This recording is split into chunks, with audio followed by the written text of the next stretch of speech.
Bienvenue dans cette troisième vidéo et aujourd'hui on va parler de l'activité physique. Tout le monde sait que l'activité physique c'est bon pour la santé, qu'il faut en faire, blablabla. On vous le dit peut-être à chaque consultation et vous en avez ras-le-bol. Vous en avez marre parce que vous n'avez pas forcément envie de faire de l'activité physique, parce que c'est pas votre truc, vous n'êtes pas quelqu'un qui fait du sport, parce que vous n'avez pas le temps, parce que vous avez trop mal pour faire une activité physique, et toutes ces raisons je les comprends. Seulement, on n'y échappe pas trop et c'est quasiment impossible de compenser un manque d'activité physique par quelque chose d'autre.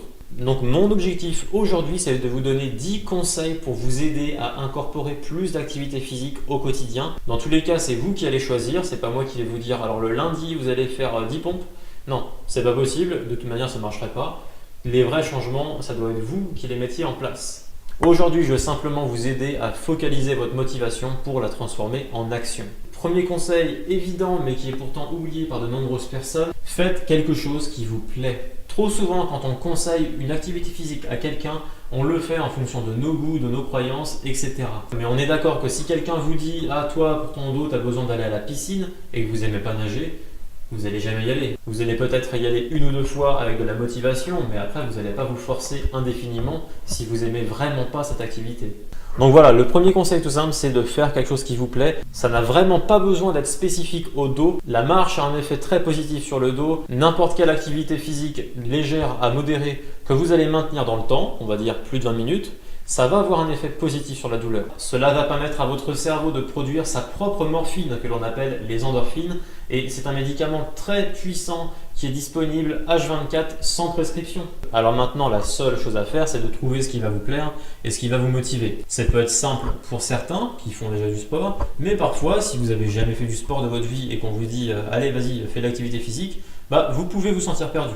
C'est pour ça que les kinésithérapeutes, par exemple, sont là pour vous aider à trouver une activité que vous allez pouvoir faire en sécurité et avec beaucoup de plaisir. Mon deuxième conseil pour régler pas mal de problèmes de motivation, c'est de rajouter une composante sociale. Si vous vous engagez à faire une activité physique avec quelqu'un tous les mardis par exemple, vous allez forcément être plus assidu. De plus, le but de cette sortie ne sera plus juste « Ah, il faut que j'aille faire du sport pour mon mal de dos », ça sera d'aller rencontrer un tel ou un tel. Ensuite, ce que je vais dire ne concernera pas 100% d'entre vous, mais en cas de douleur chronique, on a tendance à se replier sur soi-même, à diminuer ses sorties, à abandonner certaines activités parce qu'on perd espoir, parce qu'on n'a plus envie de faire des activités qui sont douloureuses et ça forcément ça a des conséquences sur le social. Donc le fait d'utiliser l'activité physique pour renouer des liens, pour rencontrer des gens, ça a également un effet très positif. Le troisième conseil que je veux vous partager, il n'est pas vraiment facile à expliquer, mais c'est pas grave, j'y vais. L'objectif ultime de votre activité physique ne doit pas être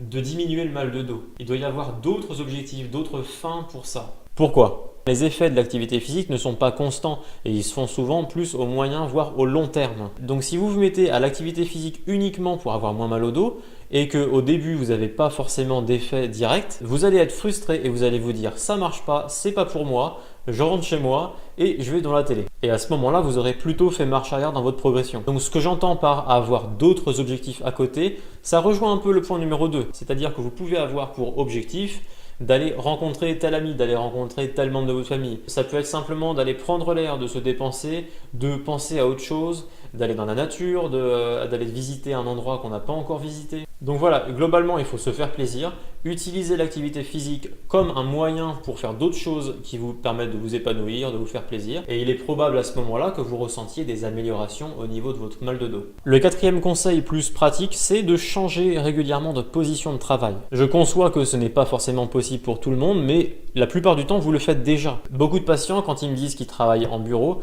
ils complètent naturellement leur phrase par « Oui, mais je vais souvent à la photocopieuse ». Donc vous le faites déjà, c'est déjà un bon début. Et bien dans ce cas-là, pourquoi ne pas doubler, pourquoi ne pas tripler ces allers-retours? Pourquoi ne pas se lever et s'asseoir 30 fois par jour? Pourquoi ne pas aller dire bonjour à un collègue à chaque aller-retour? Pour ceux qui le peuvent, vous pouvez également travailler assis, puis travailler debout et alterner entre ces deux positions. Contrairement à certains articles qui ont été publiés il y a quelques années, la position debout pour travailler n'est pas une panacée et présente autant d'inconvénients que la position assise. D'où l'intérêt d'alterner, sachant que chaque position est plus adaptée à certaines tâches que vous allez faire. Cinquième conseil.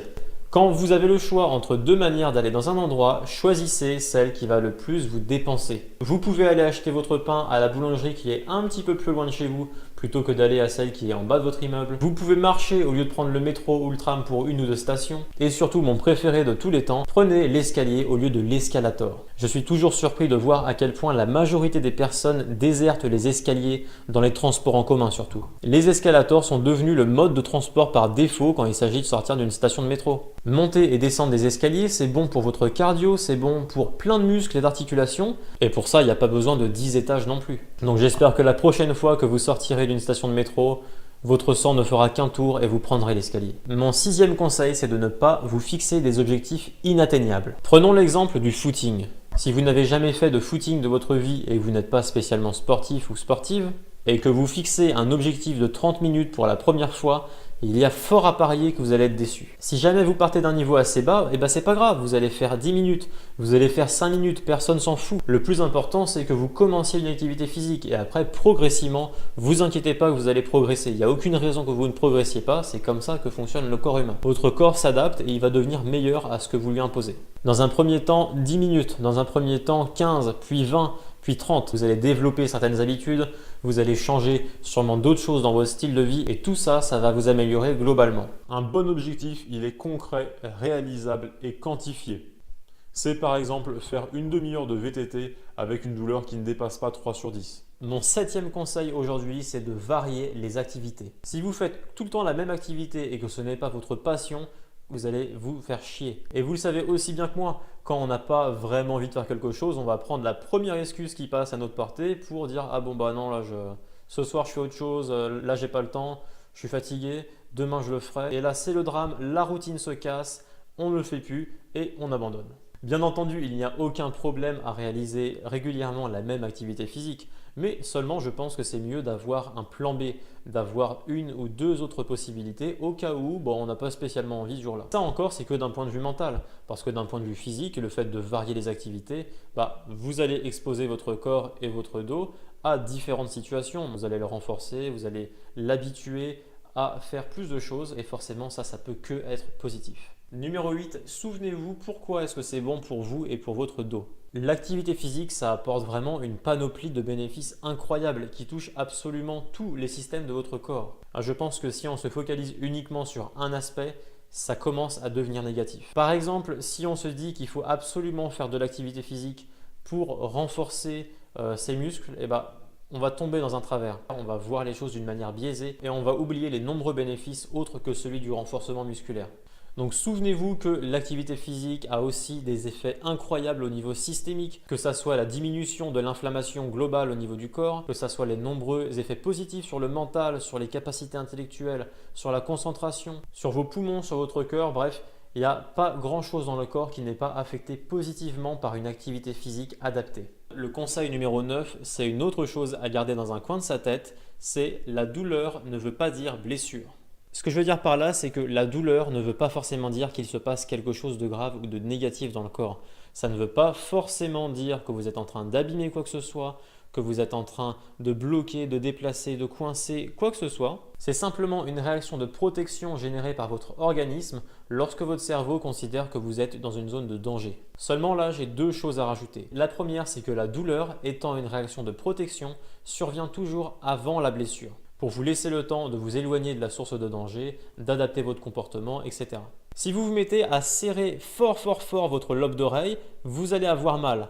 Lâchez-le. Est-ce que vous avez abîmé votre lobe d'oreille? Non, parce que la douleur vous a empêché de le faire. Donc la douleur survient avant une blessure. Et la deuxième chose que je voulais ajouter, c'est qu'en cas de douleur persistante, si ça fait longtemps que vous avez mal au dos, la douleur est encore moins fiable. Pourquoi est-ce qu'elle est moins fiable? Parce que votre système nerveux s'est sensibilisé au fil du temps. À force de faire passer les mêmes messages encore et encore, les nerfs de la zone qui vous font mal ont augmenté progressivement leur activité. Et du coup, dès qu'il se passe quelque chose, même quelque chose qui n'est pas dangereux du tout, les nerfs envoient des messages et ça, c'est parfois interprété par le cerveau comme un danger potentiel, alors qu'il ne se passe pas grand-chose au niveau du dos.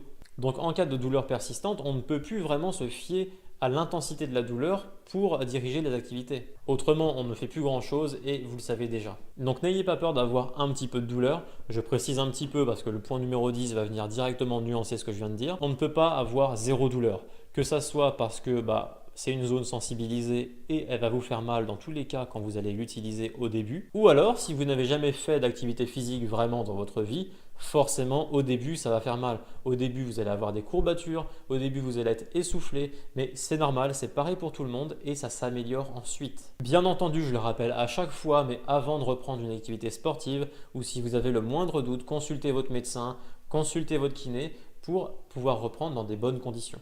Et enfin, le dernier conseil que j'aimerais vous donner aujourd'hui, c'est de ne pas non plus être dans du no pain, no gain, parce que ça ne marche pas non plus. Comme je vous l'ai dit, la douleur vous protège. Donc si à chaque fois que vous essayez de faire de l'effort, du sport, vous vous poussez vraiment à bout, votre système nerveux, il n'est pas fou, il voit une énorme augmentation de l'activité et des contraintes dans une zone qu'il perçoit comme étant en danger. Dans ce cas-là, vous pouvez être sûr que les réactions de protection, dont la douleur, vont être exacerbées dans les jours qui suivent cet excès. Vous allez le regretter et pas faire de sport pendant 1-2 semaines et après vous allez réessayer de la même manière.